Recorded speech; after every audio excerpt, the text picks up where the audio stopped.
In today's video, we'll be discussing True Crime Streets of LA.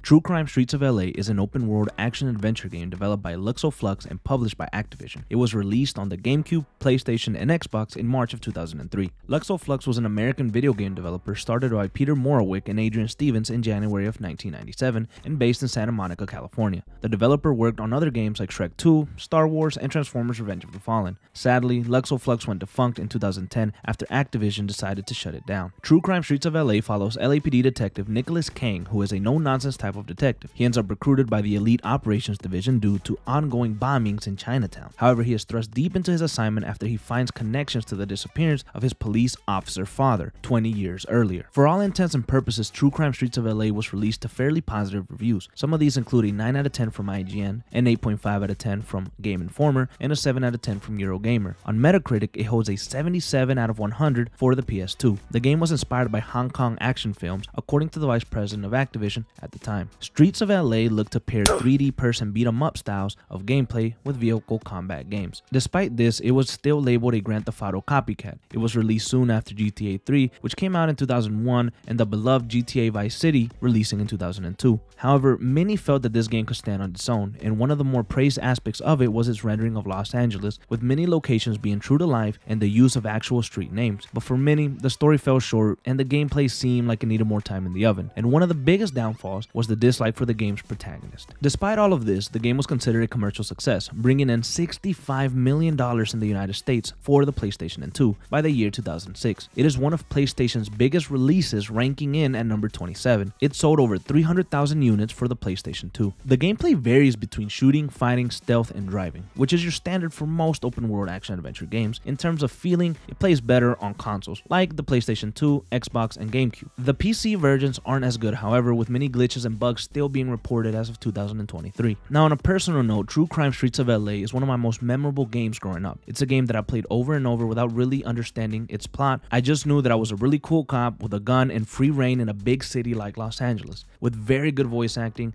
cool missions, and when you're a young kid in the early 2000s, that's all you really needed back then. It's a game I love and I will always remember fondly. In conclusion, I believe the True Crime series could have potentially been Battlefield to Call of Duty. I think it had so much potential and it would have forged its own path. I would have loved to see where the series would be in today's climate. The game is loved by many fans and people that grew up playing it. Sadly, it fell under the umbrella of a Grand Theft Auto copycat. That and so many mishandles during the process of it releasing and not enough time in the oven just caused it to fail and die.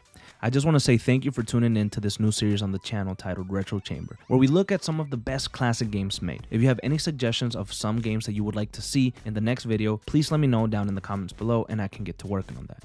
I'll see you in the next one.